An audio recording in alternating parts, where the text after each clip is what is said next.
Digimon 2020 doing planting and payoff? That doesn't sound like it. Here's the new villain. We beat the new villain. We move on. Here's the new villain. We beat the new villain. We move on. Here's the new villain. We beat the new villain. We move on. Here's the new villain. We beat the new villain. We move on. Here's the new villain. We beat the new villain. We move on. Run. Welcome to Podages, your friendly 8-legged dog bus companion through the 2020 Digimon Adventure reboot. This week we're discussing episode 47, The Villains of the Wasteland. I'm your host, Jeff Ruberg, and for my guest this week, I'm excited to welcome back Vrai Kasier, managing editor, anime feminist, and co-host of the Trash and Treasures podcast. How's it going, Vrai? Hey, nice to be back. I'm, as good as can be expected in 2020 New Game Plus. It's endless 2020 over and over again. Uh-huh. I almost mentioned the name of, oh god, what's the version that's not morbid? The, Edge of Tomorrow. The original title of that novel is kind of depressing in context of COVID, so I won't say. Yeah, but we can go with the badass manga title. All you need is kill. Oh yeah. That's not quite the 2020 motto, but no, but it's got pop, and for a movie that changed its name twice, you'd think they would just go with the catchy one. I mean, it's really just embodying the spirit of the plot, like just rebooting over and over again with different title each time. But now that we've gone on that wild tangent, so it's been a while since you're on, it seems like mid-January or so, episode 31. And what have you been watching to catch up? How much have you seen of the show since then? So most of it. I actually managed to catch up most of the way, because I basically dropped off right after we recorded that episode.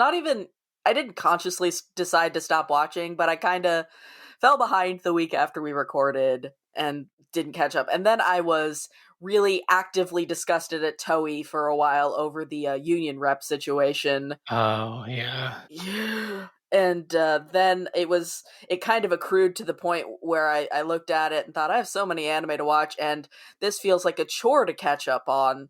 So I won't.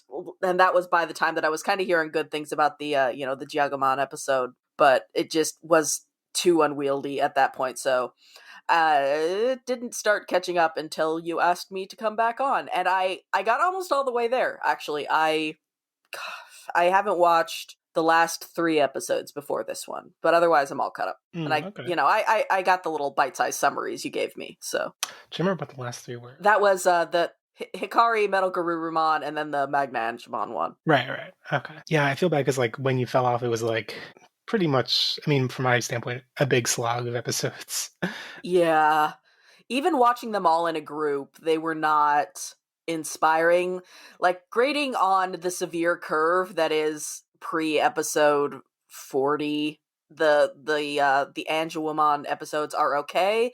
They have a couple kind of clumsy but at least trying moments with Tailmon and Hikari, but other than that, it really does not get good until after the satellite at all. It's basically let's clear out whatever plot we had and now just go in circles. It's kinda like Tropical Rouge came on and they were like, oh, shows can be good. And I'm for it. I've really liked a lot of the character ones, even the ones that I thought weren't that great, like the Sora one, were at least a level of not great that I would have expected for a Digimon show. It still doesn't know what to do with Sora, but it wasn't awful. It was it was a competently structured episode that had a theme that it carried through, more or less. Yeah, I feel like that, like you're saying, it's what I kind of would have expected from a mediocre Digimon episode, whereas a lot of the ones in the stretch that you fell off on, they are kind of a shallow, hollow version of what I expected Digimon, just the Taichi show endlessly. And on that note, I am sorry that I ended up scheduling you for a Taichi episode yet again. I did not know that's what was going to happen, and I feel bad. You were baited in by Joe, and that it was a lie because Taichi is the Roman Reigns of Digimon 2020. Well, I actually saw, I guess this is the last episode in the last batch of titles we got, so I saw the Villains of the Wasteland, and I was like, ooh, Villains of the Wasteland, that could mean old mainstays like my Otismon come back or something, and right. That's not this episode. It's not. It's not this episode at all, which I did not hate, actually. But that's not what... It's weird. It's a weird episode. I'm so annoyed now because it's like the show wanted to start a reboot within a reboot, And so it's almost, it's like, yeah, no, I've been enjoying the past 10 episodes or what have you, but I'm annoyed that you have this sack of 30 dead bodies that you're constantly dragging along behind you. And I can't just tell people to not do that because that's nothing. I have to respect people's time more than that. Who says you can just jump in at episode 37? It's cool. Yeah, I mean, yeah, I generally don't like telling people to just jump in the middle, but like, if they were a fan of Digimon before, I would feel the safest just saying, ignore the first 29, like, just go in. Yeah, even because, like, I thought the first 3 episodes were pretty good, and some of the first round of Champion episodes were not amazing, but were okay. Like, I thought that the first episode that I was on, the one with Yamato and Yeah, yeah. Garurumon was fine, but like, boy, it's I don't know. There's something in me, and maybe it's just because I haven't gotten into shonen long runners for a long time, but there's something in me that just bristles really hard at shows that run for a super long time and don't respect the audience's time like that. It's just because I know animators work hard and that they're doing their best, but when you plot out a show that's like, we'll just have 5 or 6 hours of entertainment over several months that are just a waste of your time and spinning its wheels because we would like more money and for you to buy more merch. I hate that. Yeah, that's totally fair. And I think even more so when it's even more egregious when it's like, oh, even if this was just a roller coaster, it wasn't a very good roller coaster. So Yeah, even as an action series, it's not good in the the past couple arcs. do you have any long running shonen series that you have enjoyed? Oh yeah, when I was a kid, the generation of shows that like everybody, the generation of shows that came out when I was in middle school and high school, I'm very nostalgic about. I watched all 220 of the original DBZ. I liked Yu Yu Hakusho. I was a big fan of Rurouni Kenshin before, learning that the author was a pedophile. Yeah. That was rough for me. And of course I hold deep and eternal, unceasing nostalgia for Yu-Gi-Oh, which is quite long, and the anime is not good, but I like it very much anyway. I Yu-Gi-Oh keeps tempting me because like it's okay. The task of rewatching Yu-Gi-Oh is not that intimidating, but then it's like okay, but then there's like 5 different series of Yu-Gi-Oh, and it's like okay, I don't know if I could. It's one thing to watch the original Yu-Gi-Oh, but like also GX and 5Ds, like I don't I know. never GX I think has a lot of interesting stuff in it. I never got into it because when it came out I resented it for not being dual monsters, which isn't necessarily fair to it, but that's where we were.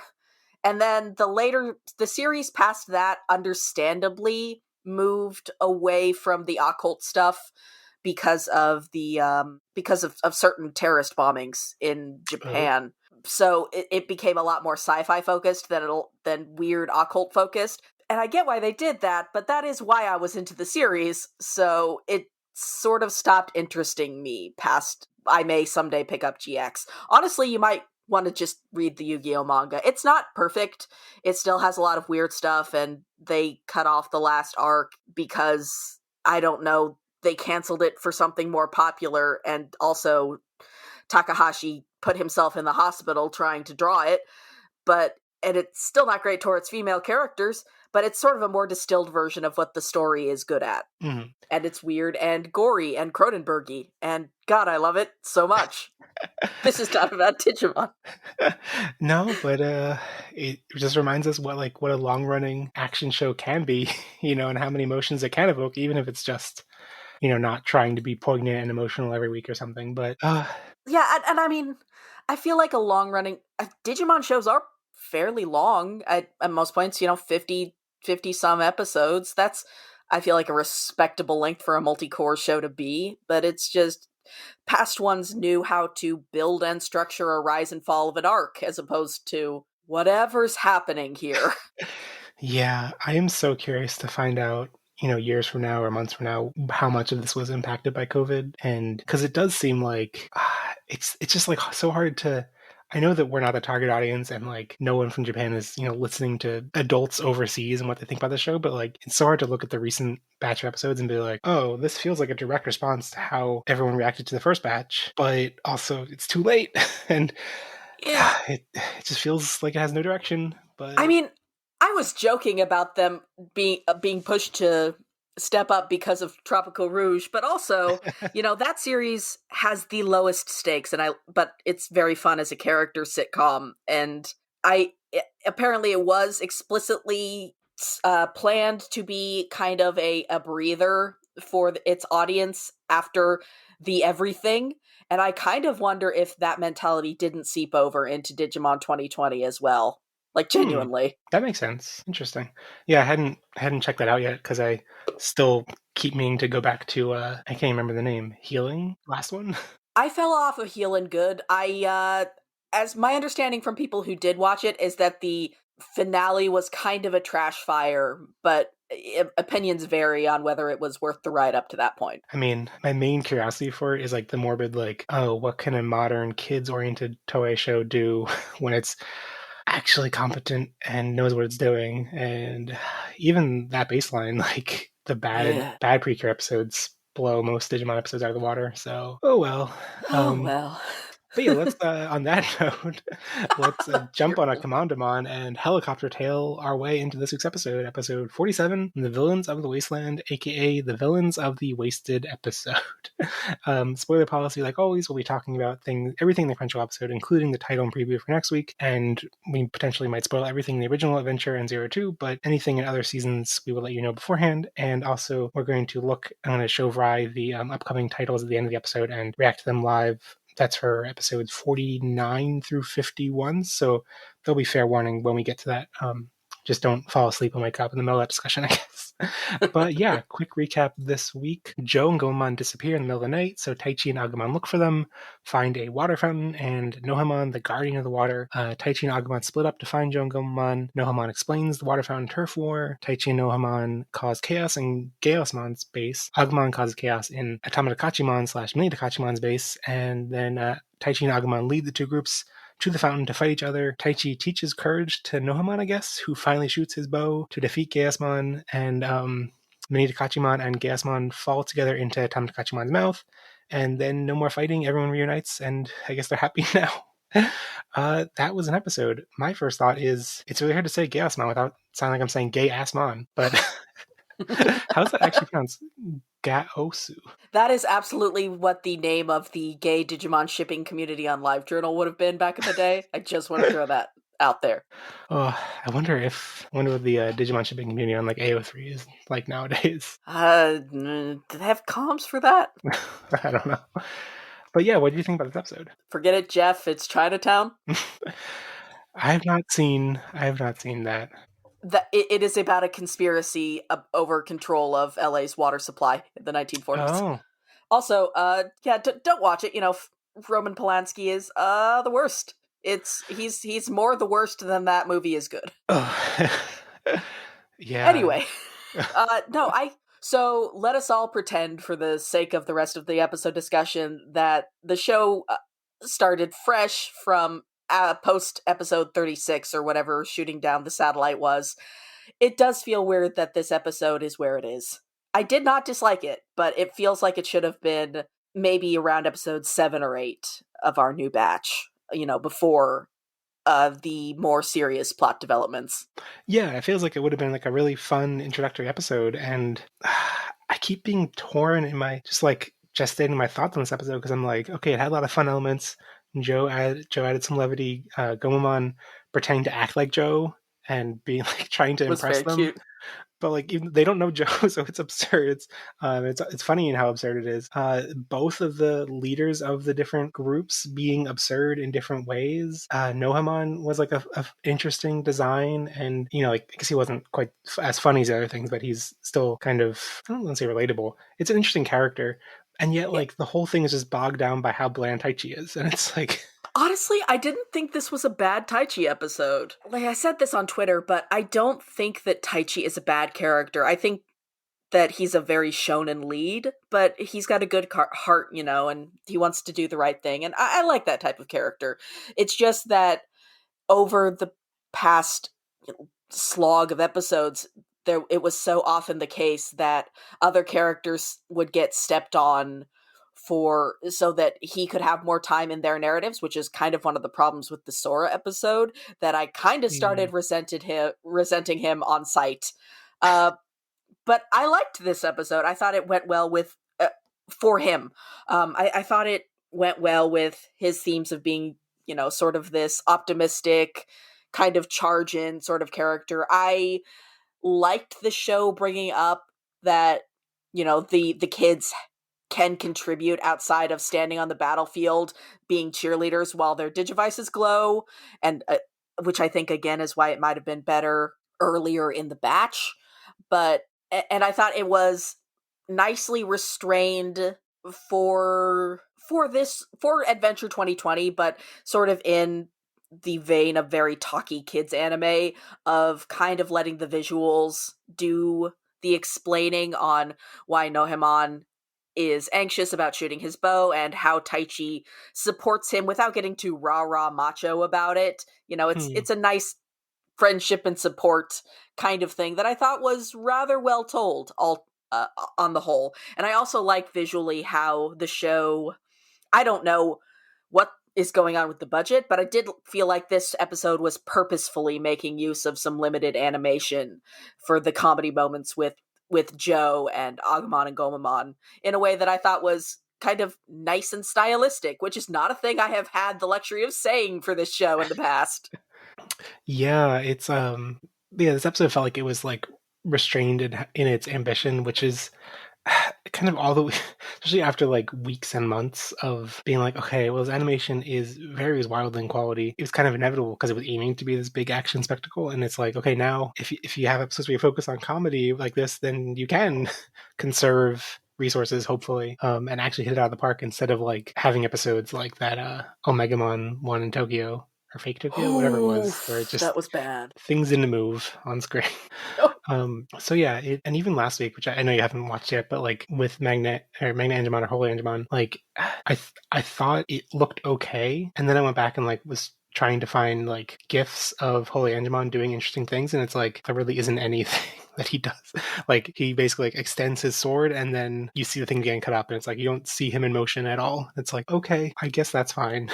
Right. Yeah, like it is kind of the traditional wisdom in anime that, you stretch it out so you can do your cool Sakuga cuts for the big emotionally impactful episodes, which not every show does or has to do, but I don't know, I feel like it would take exceptionally strong boarding, like something with the, oh gosh, the one Mimi episode where actually the where the Gardemon death scene was actually pretty limited animation, Mm-hmm. but what felt really impactful. And I feel like those moments have been pretty far and few between for Adventure 2020. Yeah.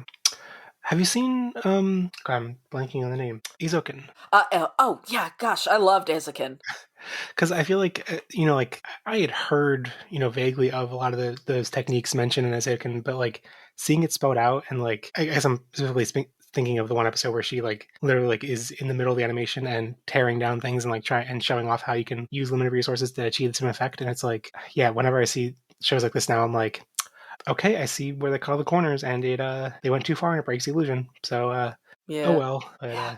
I know that you weren't as swept away by by Eizouken, which is fine. But I really loved how that show was able to show the behind the scenes process without either feeling like propaganda for the industry or like it destroys the joy of watching a show. When you reveal a magician's trick. God, that show was good. yeah, I think yeah, those kind of tricks being shown, like it heightens my enjoyment. Like it's like, oh wow, you can really achieve so much with limited motion. That's so cool. Mm-hmm. And anime and cartoons have done long running shows have done so much to pioneer what you can do in that regard, which is maybe why I have almost a higher standard for them. I say as though I'm not a fan of Lupin the Third, a show that had 152 episodes that aired weekly over 3 years, and some of which look just unfathomably bad. Mm. But Is that the new iteration or no, one of the that's older this ones? the '70s one. Oh, the '70s one. Oh, Red okay. Jacket. Yeah, it is 155 episodes long, and Mm. there were not production breaks. But yeah, so I don't know. I think this show was smart with what it was doing. It's just in the wrong place because it's a good episode for all the characters involved, but we don't really learn anything about. It's not a character episode for Taichi in the same way that like the even that like the Giagomon episode or the Gerbamon episode are. You know, I don't feel like I have learned more about Taichi by how he interacts with the Digimon of the week. I feel like I know who Noemon is, and he's a pretty cool character who does remind me a little bit of Wizardmon, and maybe that's why I like him. But yeah, this does not feel like a growth moment. It just feels like the definition of an episodic episode. It was Yeah. fun, and and you could cut it, and it would affect nothing. Yeah, like the thing that made me think of this week is I don't know if I've mentioned it on this podcast before, but Araki, the author of JoJo's Bizarre Adventure, his Mm-hmm. book talking about like his philosophy behind writing manga had Mm. a pretty notable part talking about how like basically like never wants to step back in tension, that like the tension should always be rising or like the stakes should always be should be growing. And that was I mean, it's worded with more nuance in the book, and I'm probably summarizing it inefficiently, but like I remember finding issue with that because I'm like, there can be lots of good stories to tell in like a character getting a really big setback and like how they react to that. Mm-hmm. But I think this show kind of illustrates, and what we're talking about with like things feeling out of place now and just feeling weird and wrong, even though we appreciate what they're doing, I think illustrates the point that he was making that like if you keep raising the stakes and then just randomly are like, okay, here's these things that feel like introductory things and like low stakes, it's like, why? So yeah, I wish they had been able to, incorporate the levity and the character focus on villains that we totally didn't have in the first 30 episodes. If they'd been able to find a way to work that into these episodes now while still increasing the stakes of the world and not having to make it an all or nothing kind of thing. Mm-hmm. But it is what it is. Right. Yeah. Yeah, you know what? Maybe I'm just riding high on the back of watching an Adventure 2020 episode that didn't make me feel angrily like I wasted my time after it was over. That's a good feeling. Yeah, Well, it's a lack of a bad feeling, so. exactly. And that's almost the same as a good wait. Think maybe my standards are low. Well, let's get into some three-word reviews. So, at Drew Softman said, most inconsequential no-head sense, no head sense. Trying to make the pun work audibly. I appreciate the pun game. At Warp DNA Digivolve, Chomper's digital cameo. And Oh. we have here a picture of Chomper from Land Before Time, which is a poll, but I once again respect. Oh, poor Chomper. I have not seen Land Before Time since I was like 3 years old, but I appreciate it. Not the best Don Bluth movie if you're gonna be making those choices. It's fine. It's fine. It's just, you know what? We don't have time for that. All right. CC Takado said, Nohamon, great design. Andy Lucas OE, filler, filler, filler. Yeah, I agree. I mean, Nohamon's probably filled with straw, lots of filler inside of him. I agree. Yeah, digital straw. God, what a great design though. They really are correct. It's so good and good to look at, and it made me happy. Yeah, yeah. At Dak and Jaxter said, Master Blaster Wars. At CRR McRae, quoth the crow. At Dot Downing said, 3 speaking puppeteers. Oh, yeah. Yeah, true. I see what they did there. Eh? At Zed Millenniumon, Fallout Digital Vegas. Yeah, Yeah. they're not wrong.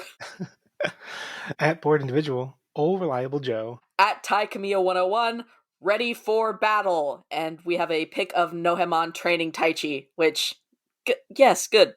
Well done. At Ambua A Zone 3, Automata Gachimon has appeared, and then some mind blown emojis. I'm so glad they added those. At PDX Anime, separation kinda unexplained. Yeah, it's full on an excuse plot. Yeah, it's full on just like, we're not even gonna try, Joe is the MacGuffin this episode. Go get him. At NNM Podcast, Until Someone Cries. And at Austin LC23, best boy Nohemon. And I strenuously agree. He was very good. Ugh, support. Well, on to some comments. We didn't really get many questions this episode, so mostly just comments this week. At Z Millenniumon said, I thought for a second Joe was going to start playing the clown and injuring himself, or at least pretending to stall and confuse the Goblinmon gang while Taichi got into position. I can't see why this episode is here, though, especially after last week's and ahead of next week's. Yeah, that's a good point. Maybe that's part of what made me feel like it should have been earlier, besides, the character arc stuff, is that I would buy this episode. I know Joe is a comedic relief character, and I think we've talked in the past about how there are techniques to balancing that. I would have been fine with this episode before the Jagumon episode, which is so good, genuinely, unreservedly good. But after that, it feels like, yeah, him doing something a little bit more clever would be more in keeping with, continuing to grow your characters as you go along. Yeah. And I mean, yeah, it would have been nice to see him actually having some element of strategy. But yeah, it's clear he was just a punchline here. And yeah, I think, yeah, if that had been like how he's introduced or before he had some character growth, that would feel more fitting. Yeah, I'm trying to think, like, would this have worked in the original series? Like, I think that, yeah, there should be more nuance to him if it's post character development, but Or even like if it was a case of him sort of, as kind of a foil to Gomamon, where he tries to do something smart and then kind of panics when when the threat of physical violence comes in, which I think maybe they were trying to do with the call my lawyer bit, but then mhm. it was only slapstick. Ah, well. Yeah, yeah. This comment also pointing out like the juxtaposition between last week's Holy Angemon episode and next week's Lugangemon episode. It's like I think what they're going for, right, is like making those quote unquote impactful episodes stand out more in contrast to the chill one like this. But yeah, it's Mhm. definitely bizarre because this also could have been slotted in anywhere in the last stretch of episodes. Like anytime where they're just on Commandamon traveling, this episode could have aired. And Yeah, honestly, I would have swapped this one with the amusement park episode. I feel like that would have been a better breather yeah, because it's about uh, uh, Yamato and TK's relationship and kind of about those themes of like fear and bravery and whatnot. And so that could have still been a breather character focus episode without feeling like with that still had some serious undertones, you know? yeah. I guess like I can see maybe the thought behind this placement was like, okay, so we were focusing on Taichi for so long. Let's starting with Mimi, I guess it was. Like, okay, let's go around to each other character and give them some character focus without any big stakes, just like without progressing their evolution line, just giving them some character focus. And then once they finish that, and they've also in the course of that introduced interesting like partner Digimon, not partners, but like Digimon in the world that each character kind of bonds with. Like That have Mimi has, dialogue. yeah, they have dialogue. Well, I guess the first example I was going to mention is Golemon, who doesn't have dialogue, but at least there's some kind of bond. Mhm. But yeah, like Joe has Gomamon, Sora has Pomamon. Sakaru, I guess, has just a bunch of baby Digimon, but I guess that little Zhaomon baby guy. Koshiro has Gurumon, Kari had Petalgramon, Yamato Gamakamon. And so it makes sense to now loop back around and give Taichi one of those two with Nohamon. But yeah, I don't know. Taichi didn't need it. Or even just swapping the this episode and the Holy Angemon one. Maybe that would have been Hmm. two and but still, like, I don't know, something. Yeah, yeah. Because I do think Taichi deserves a Monster of the Week episode, but it's weird. I think we keep coming back to that. Yeah. At Warp DNA Digivolve said, "Nice to see Goblinmon found work after their careers in Hollywood obviously didn't work out." And just to give some context, they linked to a video clip of Goblinmon fighting in the Digimon Savers movie, and they continue, "Shame, you'd think they could have played Shrek's kids, but I guess Hollywood wasn't ready for digital actors. Hopefully Nohoma will keep them in line after this brief gang crime war." And that clip from the Savers movie where Goblin's fighting is in a Chinese restaurant. So maybe they actually were directly inspired by Chinatown and were like, what Digimon is connected to this? I don't know. I have seen weirder polls, not usually in kids' media, but I am really enjoying the heck out of Shadow's House this season, and all of its cast are named after characters from Western horror media, so heck. I don't know anything about Shadow's House. Would you recommend it? I love it so much so far, and I'm doing my best not to. The manga isn't licensed, and I don't believe in scanlations for new series that might actually get picked up, so I'm trying to avoid stuff about the manga. But yeah, the anime has been really, really completely my kind of thing so far, and it's probably my favorite thing that I look forward to every week. Kind of was one of the series that was like just didn't it fell off my radar from I didn't hear too much buzz people talking about it. Well, it's on Funimation, so naturally it's not being Ah. marketed for anything. But yeah, it's like this very gothic vibey series about this sort of western mansion full of shadow people who don't, have faces because they're all rendered like cut out, like Hmm. paper cutouts, and then so they each have a quote unquote living doll which is definitely not a suspicious thing at all.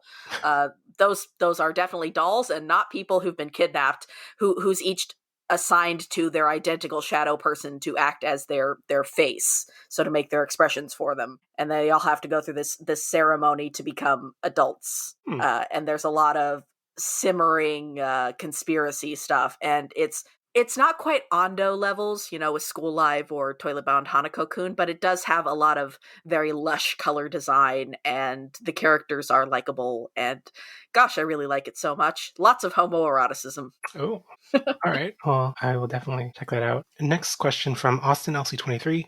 I like this episode because no Homon was in it, and it's one of my favorite armor evolutions. I may be very critical of this show, but one thing I 100% give them props for is pulling Digimon from all over the franchise, including one from a fan contest this time. And they're referencing Automata Kachimon, which was apparently a Digimon design contest winner, which, yeah, that's really cool to bring in a fan Digimon like that. And continuing the comment, it's interesting they didn't kill/destroy the bad guys this episode. It could be because they talked, but Tyrannomon, Automata Kachimon, and Galbymon didn't. The only instance I can think of them killing a talking enemy was Devamon and Apossumon.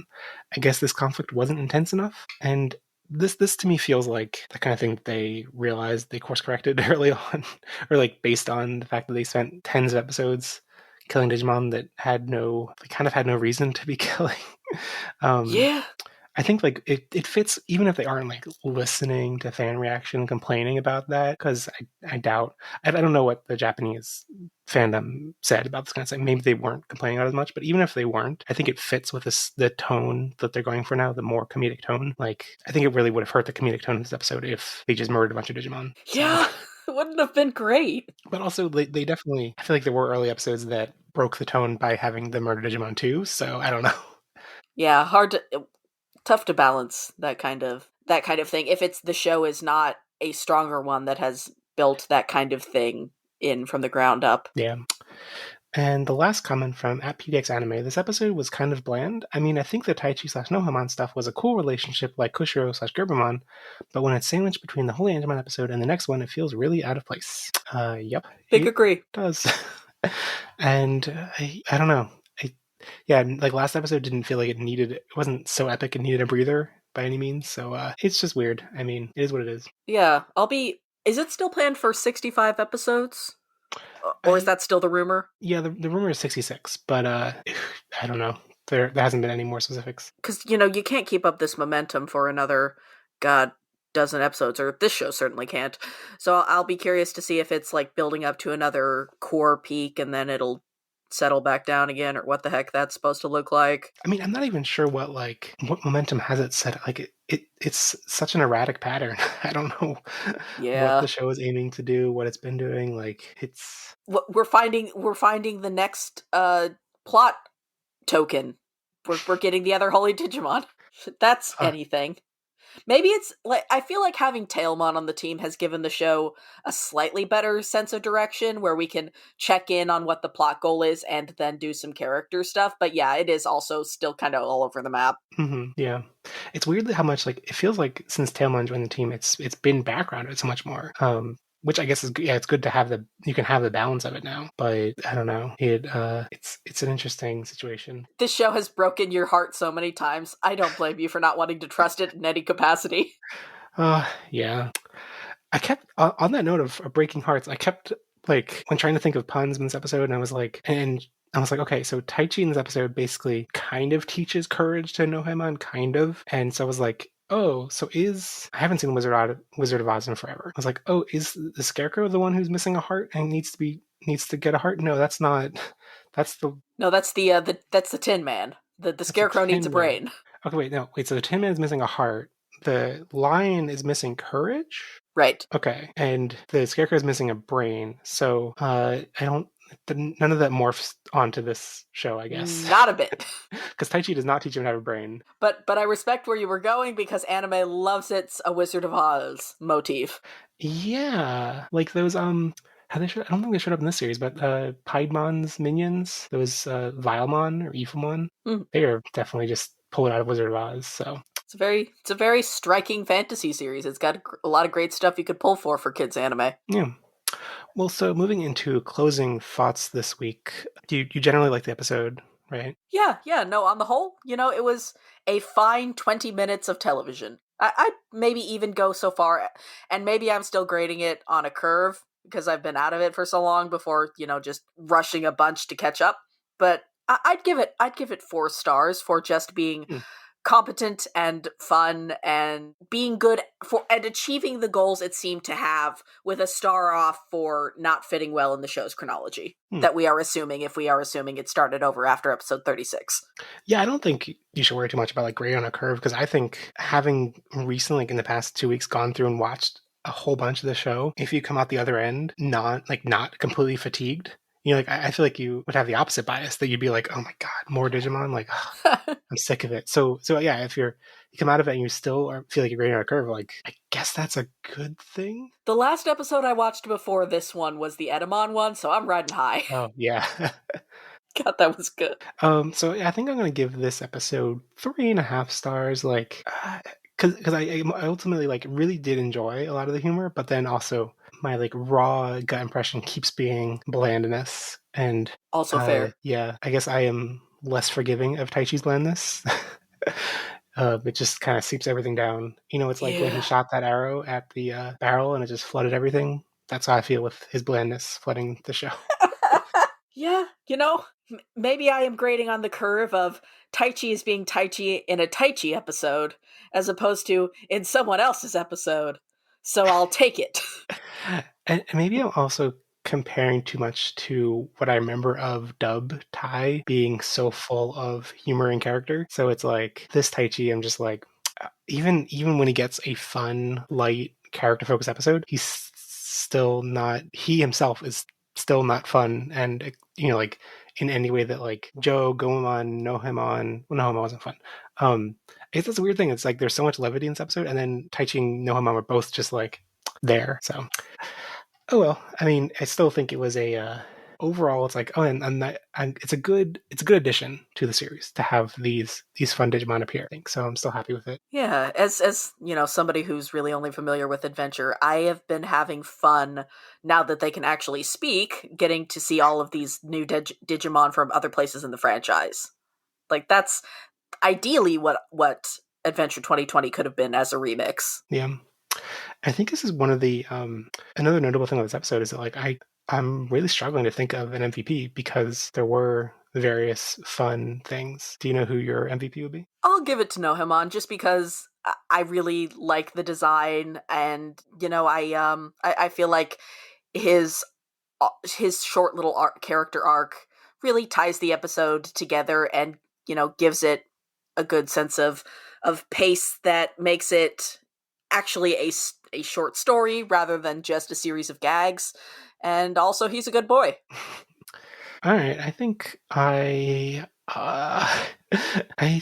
think I'm gonna give it to I don't know who you classify this as. Mini Takachimon, the little one inside the Automata Kachimon mouth. Like I guess I should have seen that coming. That if one of them talked, it would be the one inside that would be talking. But It's a good that goof. was fun and absurd, and I enjoyed them just existing. It's a fun standard comedy bit to have the big silent one and the talkative little one, and I'm here for it.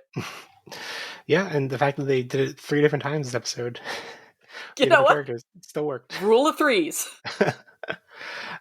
Looking at the results of the Twitter polls that have been putting out the past weeks, it's kind of depressing how like in the average is not so egregious, but looking at the like percentage of 5-star votes and how the the Edamon episode was like series all-time high, and then it just since then just been dropping. That's kind of sad, but Ugh. can always turn around. Speaking of turnaround, I guess next week is episode 49, the attack of Mugenjimon.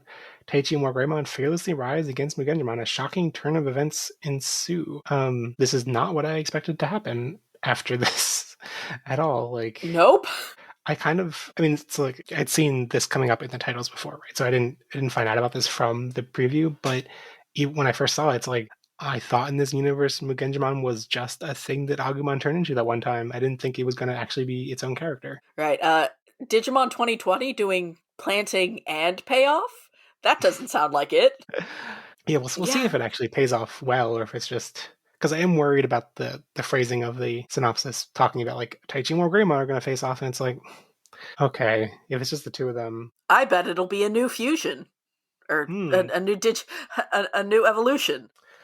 I guess also the timing, like I just totally expected that once they introduced Metal Gurumon, they were going to get to the other mega forms before whatever this seems to be. If this is the plot ramping back up again. Yeah, it's I could the optimist in me could see them doing something, literally anything with this. Who knows? I would also be equally unsurprised if it were to fall right back on its face while trying to do serious stakes and just turning into an action set piece of varying execution. Hmm. Neither outcome would surprise me. I guess it's kind of neat that it's more like at this point, if we assume that we're eventually going to get the mega forms of all the other Digimon too, but at this point, if Meganjamon appears like next episode, we're at a similar point that we were in the original adventure in terms of like the only megas are Wargreymon and Mugen, or Wargreymon and Metal Gurumon, and so that's kind of a neat callback if it's the two of them. I think in the original Metal Gurumon never actually fought Machinedramon because they were split up, or no, Matt was being all emo in his emo cave Mm-hmm. when they were fighting Machinedramon. Yep. But it's kind of neat that that's if they're going for that kind of a callback, and if the I don't know if the like other mega evolutions are for later when we're in new territory. Yeah, I on the one hand it's a little disappointing for fans who wanted that kind of fan service of the other characters getting megas, but on the other hand, if the trade-off is getting more character episodes and only Yamato and Taichi get the super special mega ultra extra evolutions, I'll take that bargain. But only if that's how it breaks. Yeah, like yeah, I guess I would have. I think in the end, it's nicer for characters like Mimi to have had that capitalism episode and the Panchamon episode over having another Rosemon form or something. You know, like Although, would I welcome Bancho Lilymon in the series? oh Yes. yeah, that's the thing. Like, if they actually handled that well and made a bunch of Lilymon, like please, you know, like do that Uh-huh. well, and it would be better than anything we've seen so far. Uh-huh. Yeah. Yeah. But I don't know, probably better to just steel oneself to assume we'll only get Wargreymon and Metal Garurumon. Okay, so there is actually like some evidence in posters that the other megas are all going to appear. Oh, that's cool. So that's I mean, unless they just like completely contradict the posters, that's probably going to happen. It's just a matter of like, is it an afterthought or is it actually tied in well? I think. Right. Yeah. Well, okay. Before we close out the show, do you have any media you've been enjoying recently you want to recommend? Yeah, I am a big fan of Yoko Taro. I picked up the re-release of Nier this past week or two and have been just really enjoying it. I have the original Nier that was released on Xbox 360 and PS3. Played quite a good chunk of it and did not get all the way through it because it was the last game by Kavia, and Kavia hates you and everyone who has ever played a video game. So a lot of times it had a lot of little features that kind of slogged down the playing experience, just like a kind of gluey combat system, and the fact that, famously the teenage protagonist was turned into a big beefy dad for the Western release, but he's still written basically um like he's an older brother taking care of his little sister, not a middle-aged man taking care of his daughter, which on the one hand made him a lot less toxic than a lot of the macho heroes of the time when the game came out, but was also extremely jarring. And there were just a lot of little quality of life things that made that game really hard to slog through to get to the narrative that was wonderful. It's a wonderful story and like really moving. And if you played Near Automata, I can't recommend this one enough. And if you didn't, I recommend it anyway. This new re-release was tweaked up by Platinum, and so it plays a lot more smoothly, which means I can enjoy the Kavia trolling things. Like, it absolutely does not want you to do 100% of the side quests. A lot of them are stupid and bad and grindy on purpose. And now that's funny instead of just being one more frustrating thing. But yeah, Yoko Taro is really good at telling these stories that are sort of stacking, unfolding narratives that do a lot of cool stuff with interactive narrative and multiple endings and yes, Drakengard and Nier Automata all kind of boil down in some way to, wait a minute, are we the bad guys for killing all these people? But he's really, really good at execution, and also I will protect my wonderful wife Kaine and my beautiful gay skeleton son Emil with everything that I have. That was the other thing. They wrote out Emil being gay in the old Western release, and that filled me with Oh, sad rage. one of the things that I loved hearing in interviews that he gave was that, like, I think in the like part of the thing where they aged Near up into being a dad for Western release was like the fact that it was on different platforms, that it was on Xbox 360, and I think in the Japanese version it was maybe just PS3. Yes, in Japan, so they got Nier Gestalt, which was the dad Nier on Xbox 360, and then they got Brother Nier, which was Nier Replicant on PS3. Right. Okay. So like, but I loved how in an interview he was like explaining why he had the different like the dad versus brother thing, and it was like, oh, because if you introduce something huge like that, then no one talks about the technical differences between the two games. They're just focused on the fact that the character is different, and it's like he's so big brained sometimes. He's so galaxy brained. Like, Yoko Taro, I know nothing about as a human being, and I'm fine with that because I really enjoy his persona so much. Also, his wife makes those taiko rhythm games and draws yeah, fan art of his works, and it's very cute. yeah. I kind of bounced off the original Near a little bit in terms of like some of that "Are we the bad ones?" feeling a bit too contrived to me. But then I Mm. found Automata like if like Near was like a rough draft, Automata being like knocking everything out of the park in every direction. So now I'm curious to go back to this remake and with some more confidence in it and like trust, see if it is better than I remember. Yeah, I would honestly recommend giving this remake a shot because I think that Automata is a wonderful game that I really like a lot. I have a lot more love for the characters in the original Nier, Hmm. um, in a way that it's definitely a slow burner of a game. You know, those first couple hours basically just has you running errands in the village. But I think that slow burn really gives you time to invest in the world. And I don't know, I feel like I care so much about that main cast and their issues, and tears were shed. Hmm. Also, just the galaxy brain thinking of him making an entire city that is just obsessed with thousands and thousands of intricate and sometimes conflicting rules, and then in an interview being like, "Oh, I made this as a satire of Japan." Yoko Taro is good, actually, and just the respectful way of that they handled Kaine being intersex is just nice to see. Yeah, I've been a little bit disappointed in like seeing how sites report on that. It's like I feel like most of the things I've seen have just been like, within like two sentences of explaining who she is, talking about her genitals, and it's like, I mean, it's not great, but Well, they also the re-release added that horrible trophy that oh yeah, yeah. yeah, the one that's a callback to the looking at 2B's panties thing, except the implications are so much worse because, cultural transphobia, which intersex people are not trans, but the cultural bigotry has overlapping. Yeah. Oh, that's gross. And I've always been a little bit wary. Like, I'm worried that Yoko Taro like wrote that detail into Kaine's character as like a punchline, and so I'm curious to go back to it. It's really not. Like, Okay, that's good to hear. honestly, even the fact that it's kind of the fact that she wears lingerie is functionally a, she breathes through her skin thing, but I buy it as a character. I actually buy it as a character motivation for her, Mm. even though it's fully just a Yoko Taro has a thing for short-tempered white-haired women, and he thinks that they are attractive. But I genuinely buy the way the story sells it to me as a character motivation, and that's not easy to do. That's cool. I definitely now I'm even more intrigued to go back and because that's the other thing with Yoko Taro stuff. He like writes so much into random like the weapons having their own stories that add to the world and stuff, and it's like there's details everywhere, and if you ignore that, and Oh yeah, just Google those. Never bother to upgrade all your weapons because Kavia, even from beyond the grave, hates you. And don't uh, play Drakengard for the love of God. Just look up an LP on YouTube. Those games are not playable, but they're kind of interesting in a lol edgelordy sort of way. mm.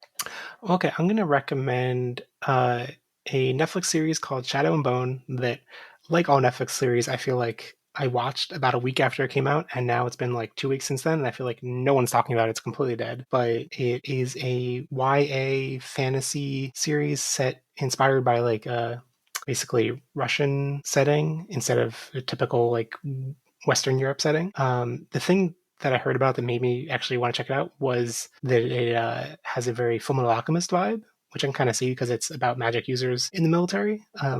But thankfully, the military aspect I don't think is that strong after having watched it. But I really like the magic system the world set up, and it is a very intriguing world. Great first season. I hope there's more seasons, and I'm kind of intrigued to read the books now. A lot of people on my timeline are very into the books, and I don't know. I think the reaction of it as an adaptation was mixed to mostly good. So yeah, cool to see that that the show has brought in new people to look at the books.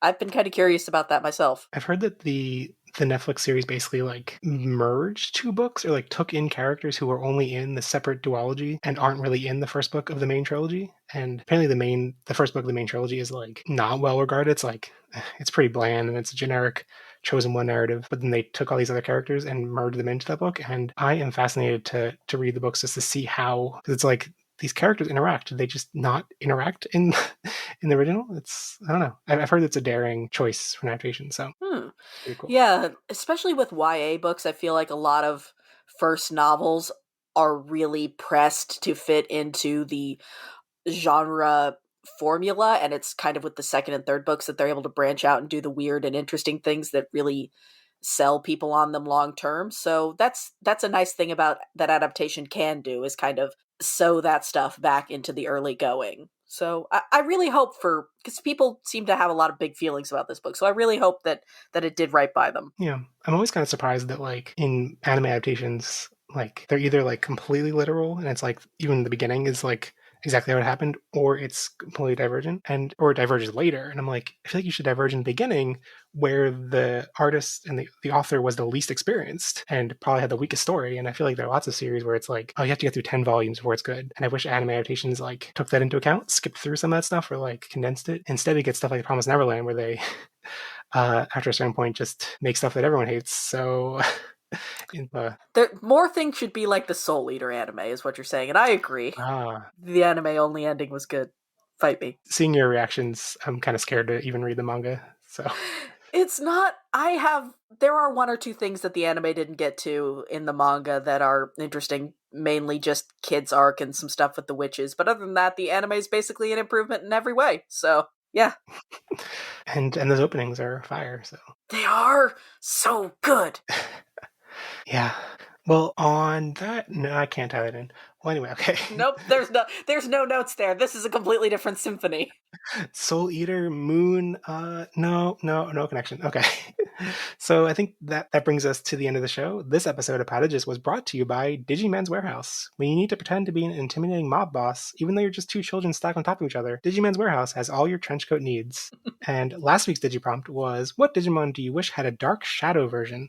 And how would you make that version super edgy? And my favorite response came in from our very own Atreus Hoffman, who said, Rot Citramon, a dark, corrupted Citramon that has literally become rotten to its core due to a fungal infection. Its orange peel is now all black and attacks with infected fruit that resembles bombs that in turn infect its victims with the same fungus. You know, I was expecting like bangs, chains and zippers, but that works too. This week's Digiprompt is, what completely non-threatening Digimon would you want to see as a mob boss, and how would they make themselves look threatening? Send those responses or general feedback to potages@gmail.com, to Potages on Twitter, or in the episode comments on potages.com. Share the podcast with your friends who are much bigger than you and will let you ride along inside their mouth so you seem more intimidating. And it would be awesome if you leave a review on Apple Podcasts. It only takes a minute, and each review helps a ton. If this is your first episode, don't forget to subscribe on YouTube, Spotify, or wherever else you find podcasts. So, Vrai, thank you so much for coming back on the show. Yeah, thanks for having me back. It was really fun, and honestly, I'm kind of glad I caught up. I might tentatively give it a chance to not screw up again. We'll see how that goes. Are you excited enough to go back and watch those last 3 episodes that you didn't get a chance to? Yeah, probably. Honestly, yeah, I think I will. That's a good sign. And stay tuned till after the ending song because we're gonna live react to the upcoming titles and see if that makes Rye even more intrigued. Yo. But on another note, where can people find more of your stuff online? Oh, heck. Yeah, I am on Twitter at WriterVry, which is where I post my freelance work and also, just general general feels about Yu-Gi-Oh! Or Nier or whatever's airing this season.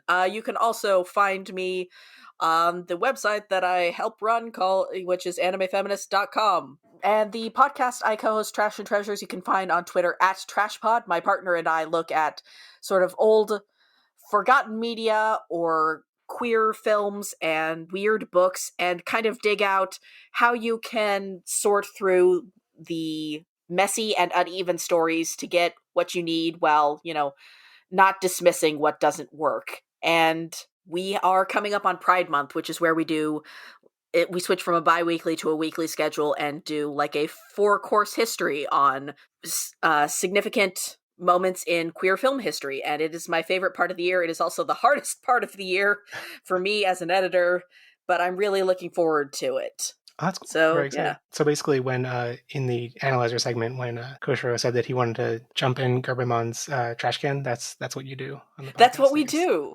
That's it. That's the whole thing. Also, sometimes we watch Smallville, which is all garbage all the time, and also Michael Rosenbaum acting for an entire cast. And I am Jeff on Twitter. You can also check out my general anime podcast, Love It a Wee Bit. Recently did a full review of Idol 7, which the first 2 seasons of that, and there's going to be a 3rd season coming up in some point in, I think, 2021, maybe 2022. Anyway, it's very good, cute Idol boys. And we're also upcoming this week going to have our spring draft episode and talking about To Your Eternity, which is one of the most talked about anime this season. It's sad. Yeah. Oh, thank you everyone for listening, and I'll be back next week to talk about episode 48, The Attack of Mugenjimon. Bye! Bye! And remember, never stop as you always.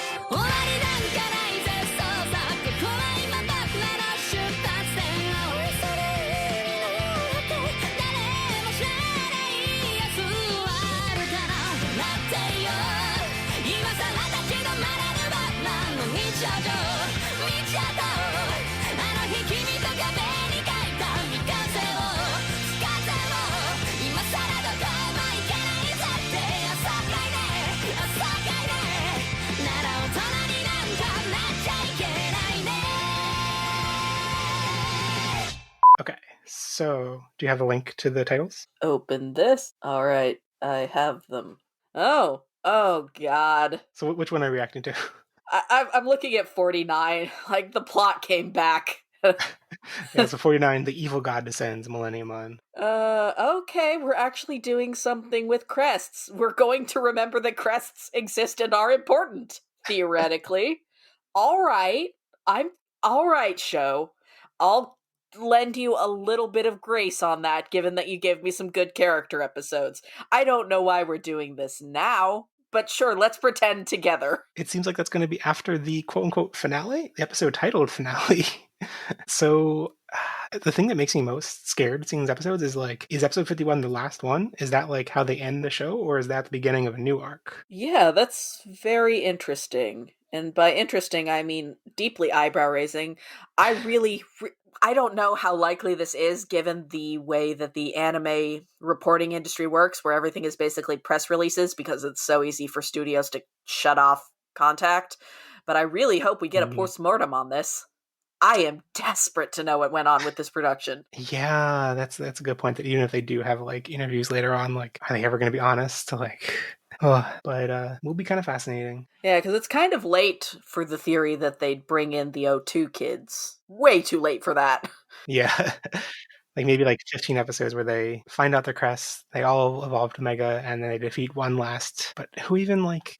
Who's left? An enemy bigger than Millenniumon? Like, I don't know. I don't know. Can't be Edamon anymore, so... No.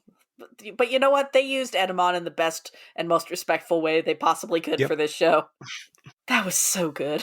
Like, damn, you could just tell people to watch that episode and nothing else from No, and also the potato episode, and it would be fine. That's all they need. Was the potato one your favorite of that line? I think so. That episode was really good. And it was a good Joe episode, which this show has not done at all in previous. So yeah, no, it was sweet. It was heartwarming. It was compact. It went along well with his character. It was good. Yeah. And also it was about, I've really enjoyed the fact that that the character episodes have found a way to like incorporate action scenes while also having a sense of character to how the fights play out, which is something it didn't seem to know how to do before. It was just punch till win. Whereas the Gerbamon episode and the Jackamon episode actually feel like it matters, this conflict.